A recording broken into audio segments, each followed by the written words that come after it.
조금의 양심도 없는 한 사람 때문에 겪게 된 고통이 너무나 커서 사연을 신청하게 되었습니다. 남편과 저는 20대 초반에 만나 결혼을 했어요. 가진 거 하나 없이 맨몸으로 결혼을 하게 되었죠.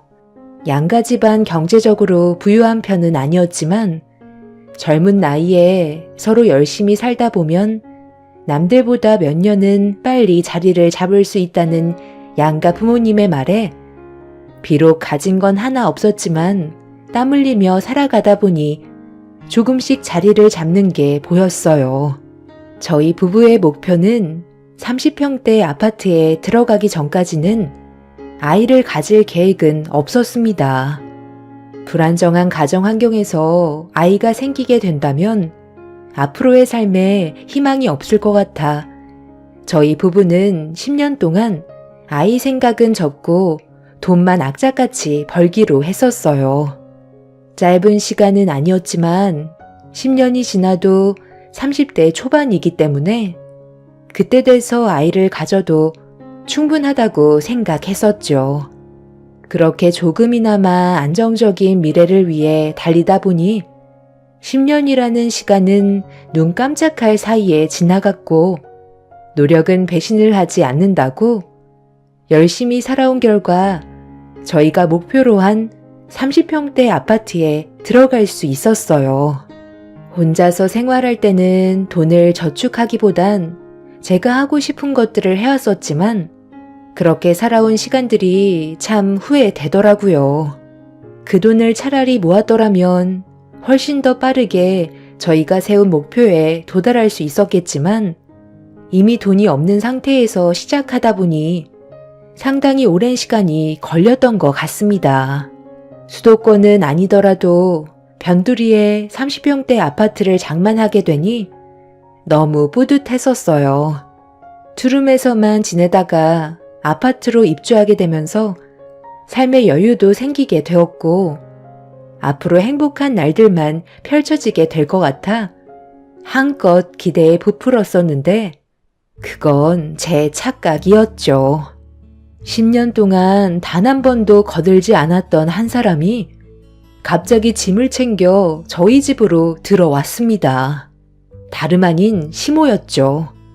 너무 황당해서 말도 제대로 안 나올 정도로 시모의 행동을 이해할 수 없어 멍하니 바라보고 있었는데 저를 보며 웃는 얼굴로 전에 살던 집을 처분했다는 충격적인 말을 꺼내셨어요.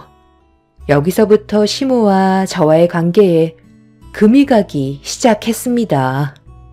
그 전까지는 조용히 계셨던 시모가 갑자기 저희 집에 들어온다는 건 이미 오래전부터 생각해둔 계획 같아 보였어요. 못 볼 사람 본 것도 아니고 왜 그렇게 쳐다봐? 갑자기 연락도 없이 찾아와서 많이 놀랐나 봐. 우리 아들이 아직 말 안 했어? 나 오늘부터 너희 집에 들어와서 살기로 했잖아. 그동안 정말 고생 많았다. 나도 지금까지 기다리는데 얼마나 힘들었는지 아니? 다세대 빌라에서만 살다가 신축 아파트에 들어서니 나까지 신분 상승한 것 같은 기분이네. 아직 짐 정리가 덜 끝났구나. 오늘 저녁은 어떻게 할 거니? 나가서 먹을 거야? 아니면 배달시켜 먹을 거니? 이제 아끼면서 살지 않아도 되잖아. 힘들게 달려온 만큼 앞으로 좀 여유 있게 살아도 되겠다. 내 집 마련했으면 끝난 거지. 비록 여기가 수도권이 아니라서 아파트 가격이 많이 오를 것 같지는 않지만 그래도 30평대 아파트에서 사는 게 어디니? 방이 3개니까 나는 어디로 들어가면 되나? 안방은 너희들이 사용할 거니? 아무래도 그렇게 하는 게 좋겠지? 얹혀 사는 입장에 안방까지 차지하면 네가 나를 달갑게 보겠니? 내 아들 들들 볶겠지? 내가 살던 집이 워낙 오래돼서 처분하는데도 얼마나 고생했는지 아니? 집안의 물건 싹 다 폐기시켜버렸다. 어차피 10년 이상 사용했던 물건들이라 전부 다 찌들어서 가지고 올 것들도 없었어. 최근에 산 옷가지들만 가지고 왔는데 앞으로 하나하나 채워 넣으면 되겠지. 방 하나는 앞으로 태어날 나이 방으로 사용할 테니 나는 그 옆방으로 사용하면 되는 거니? 어머님, 지금 이게 뭐 하시는 거예요? 저랑 사전에 어떠한 말도 없으셨잖아요. 저는 그이한테 한마디도 들은 적이 없어요. 무작정 이렇게 밀고 들어오시면 저보고 어떻게 하라는 거예요? 일단 짐 풀지 말고 저기 앉아 계셔 보세요. 그이한테 전화부터 먼저 해봐야 되겠어요. 어머님, 들어가지 말고 기다려 주시라니까요. 시모는 제 말을 무시한 채 무작정 작은 방 문을 열고 짐을 풀었어요. 그런데 방을 한번 둘러보시더니 다시 밖으로 나가셔서 안방 문을 활짝 열어 작은 방과 비교를 하셨습니다. 무언가 마음에 들지 않는 듯한 표정을 보이셨고 저는 남편한테 서둘러 전화를 걸었어요. 평소에는 잘 봤던 사람이 그날따라 제가 전화를 몇 통이나 넣었는데도 아무 소식이 없어 발만 구르고 있었죠. 그 사이 시모는 작은 방에 있던 짐을 안방으로 옮기기 시작하셨어요. 너무 놀라 뭐 하시는 거냐고 제가 시모의 팔을 잡자 강하게 뿌리치시면서 침대가 없으면 허리가 아파 잠 한숨 못 잔다고 안방을 사용하시겠다는 말을 하시곤 방문을 잠가 버리셨습니다. 그 사이 남편한테 전화가 왔길래 급하게 받은 뒤 시모가 사시던 집을 처분하고 짐 챙겨서 무작정 집으로 들어와 안방을 차지했다고 하자 남편도 당황스러워 했어요. 뭐라고? 엄마가 지금 우리 집에 있다는 말이야? 내가 그렇게 반대를 했는데 결국 일을 저질렀나 보네. 엄마가 얼마 전에 전화하셔서 나한테 아파트 입주 날이 언제냐고 물어보시길래 우리도 준비하는 기간이 있어서 대충 설명을 드렸거든. 그런데 계속 정확한 날짜를 알고 싶어 하시는 거야. 나중에 입주날 확정 받았을 때 알려드렸었는데 갑자기 우리 집에서 같이 살고 싶어 하시길래 당신이랑 조금도 상의한 적 없는 문제고 그건 힘들 것 같다고 설명드렸는데 지금 무작정 들어오신 거야? 당신한테 얘기 안 한 거는 그때 엄마가 알겠다고 했었거든. 그래서 좋게 해결된 줄 알았지. 최대한 빨리 갈 테니까 조금만 기다려줘. 남편도 시모의 돌발 행동에 많이 당황스러워하고 있었어요. 시모는 안방에서 짐을 풀고 계신지 분주하게 움직이고 계시는 소리가 거실에까지 들려왔었죠. 방문을 두드리면서 시모에게 대화 좀 하자고 말씀드렸지만 제 말에 조금도 대답을 해주지 않으셨어요. 이건 정말 아닌 것 같아 안방문을 열 수 있는 열쇠로 방문을 열자 버럭 화를 내시면서 시애미 방에 함부로 문을 열고 들어왔다고 풀어놓으신 짐을 저에게 던지셨습니다. 시모가 연락도 없이 저희 집에 오셨을 때부터 이미 기분이 상당히 안 좋았었는데 저를 막대하시는 행동에 저도 불만을 털어놓게 되었죠. 상식적으로 이건 아닌 것 같아 다시 한번 말씀드렸습니다. 어머님, 제가 방금 그이한테 전화해 봤는데요. 저희 집에 들어오시는 거 반대했었다는데요? 이렇게 억지 부리시는 건 좋은 모습이 아니세요. 일단 나와서 얘기해요. 내 방인데 내가 왜 나가야 하는 거야? 아까 전부 다 설명했잖아. 이미 집을 처분했기 때문에 어디 갈 곳도 없다니까. 아들 집에 와서 살겠다는데 무슨 문제라도 있어? 이 늦은 저녁에 시애미를 내칠 거니? 나가서 먹을 거 아니면 저녁이나 준비해라. 여기까지 이 많은 짐들 가지고 오는데 얼마나 힘들었는지 알아? 그리고 짐 빼면서 받은 보증금은 전부 다 저축해놨거든. 매달 용돈을 받기는 하지만 당장 사용할 돈이 없으니까 이번 달 내일 외출 좀 하게 용돈 좀 챙겨줘라. 어머님, 지금 제 말이 안 들리세요? 저희와 전혀 상의하지 않고 일방적으로 행동하시는 건 안 된다고 했잖아요. 10년 동안 조용히 계셨던 이유가 이거였어요? 시모는 제 말을 무시하면서 입을 굳게 닫으셨어요. 너무 황당하고 어이가 없어서 더 이상 상대하고 싶지 않아 소파에 앉아 버렸는데 시모가 오자마자 화부터 내고 물 한 잔도 주지 않는다면서 서러워 못 살겠다며 불만을 털어 놓으셨습니다. 저도 이미 기분이 상해버린 터라 시모의 말에 대꾸조차 하지 않았죠.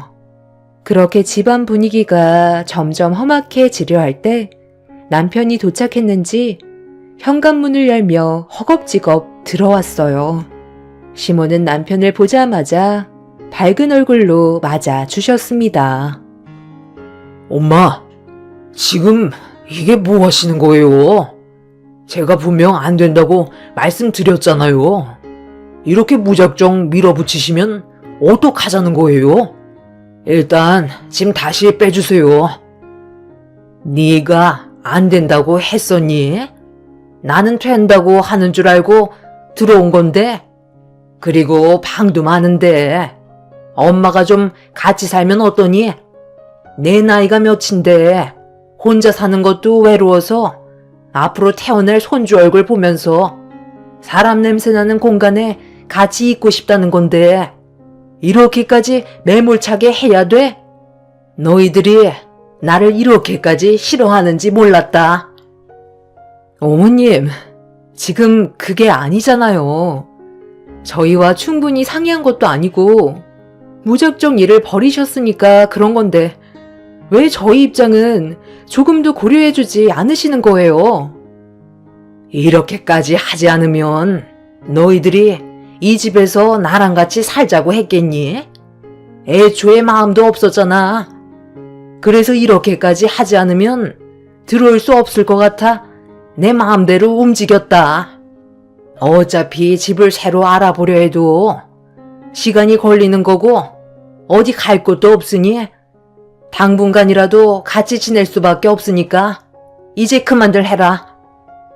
서운한 건 저희 부부인데 시모가 오히려 더 크게 목소리를 높이셨어요. 남편도 당황했는지 할 말을 잃은 상태였죠. 그날 너무 늦은 저녁이라 어쩔 수 없이 시모를 받아줄 수밖에 없었고 좋았던 집안 분위기는 순식간에 싸늘해지고 말았습니다. 저희 부부도 저녁을 먹지 못한 터라 어쩔 수 없이 일단 시모를 모시고 밖에서 저녁 식사를 한 뒤에 집으로 돌아왔어요. 어떻게 할 수 없다는 게 너무 답답했었죠. 이런 상황을 부모님께 설명을 하자 제 말에 많이 놀라셨는지 시모의 행동이 믿기지 않는다며 재차 물어보셨고 심각하게 고민 좀 해봐야 할 것 같다며 주말에 시간 될 때 집에 좀 들르길 원하셨어요. 갑자기 밀고 들어와 안방까지 차지한 시모 때문에 제가 생각했던 인생 계획은 한순간에 무너지고 말았죠. 부모님께서는 저희가 가는 것보다 차라리 시모와 얼굴을 대면하는 게 좋을 것 같다며 다음날 바로 집으로 오셨어요. 부모님께서 심각한 얼굴로 시모를 바라봤지만 오히려 뻔뻔한 표정으로 부모님을 대하고 계셨습니다. 아니, 둘이 잘 살게 놔두시면 되지. 이런 식으로 나오시면 제 딸과 사이가 얼마나 불편하겠어요. 최대한 빠른 시일 내에 다시 집을 알아보셨으면 좋겠네요. 내 아들 집에서 살겠다는 건데 무슨 문제라도 있나요? 혼자 사는 것도 외로운데 며느리가 차려준 밥상 좀 받아보려고 정말 신중히 결정을 내린 건데 저보고 지금 나가라고요? 이미 집이며 가정까지 전부 다 폐기 처분했는데요. 서로 얼굴 붉히지 말고 그냥 좋게 넘어갑시다. 이미 저는 마음을 굳혔거든요. 사돈이 이런 식으로 나오면 집안 싸움밖에 안 됩니다. 나이도 드실 만큼 드셨으면 서로 좋게 해결할 수 있는 방법을 생각하셔야죠. 혼자서 사시는 게 외롭고 힘드시면 제 딸 집 근처로 이사를 오시면 되는 거잖아요. 내일 당장 집 처분하고 적금 드신 거 다시 깨시고 집을 알아보시는 게 좋을 것 같습니다. 엄마, 모두가 이건 아니라고 하는데 왜 엄마만 고집을 부리시는 거예요? 끝까지 이러시면 서로 안 좋은 감정만 생긴다는 거 몰라요? 장인어른 말 들으세요. 너는 엄마가 혼자 사는 게 좋니? 너희 아빠 세상 떠나고 내가 얼마나 힘들었는지 알면서 그런 말이 나와? 네가 아파트에 들어가기까지 그동안 나도 얼마나 참고 기다렸었는데 같이 한 공간에서 살고 싶어서 그날을 기다리며 지금까지 홀로 외롭게 살아왔었다. 사돈도 정말 너무하시네요. 아직 서로 의지할 배우자가 있으니까 제 마음을 모르시는 거죠. 사랑하는 사람이 세상을 떠났을 때 그 아픔을 아세요? 내가 진짜 더럽고 치사해서 내일 당장 집 알아보겠습니다. 시모는 동네가 떠나갈 정도로 오열을 하셨고 저희는 그런 시모의 모습을 보면서 정말 난감했었어요. 하지만 시모와 같이 살게 되면 분명 여러 가지로 마찰이 생기게 될 테고 시모에게 좋은 감정이 생기지도 않을 것 같았습니다. 마음 단단히 먹고 아빠가 말씀하신 대로 근처의 집을 알아보는 게 제일 좋은 방법인 것 같았어요. 온 가족이 단호하게 나오자 시모도 더 이상 아무 말도 하지 않으셨죠. 그렇게 저희 아파트 근처로 집을 알아보고 있는데 생각보다 가격이 만만치 않더라고요. 시모가 가지고 계신 재산으로는 괜찮은 집을 구하기에는 어려움이 많았었죠. 만족하실 만한 집이 나와야 저희 집에서 나오실 마음이 생기실 텐데 저희가 마음에 들지 않는데 시모 또한 같은 마음일 것 같아 시간이 많이 필요했고 그 기간 동안 시모는 저희 집에 자리를 잡고 계셨죠.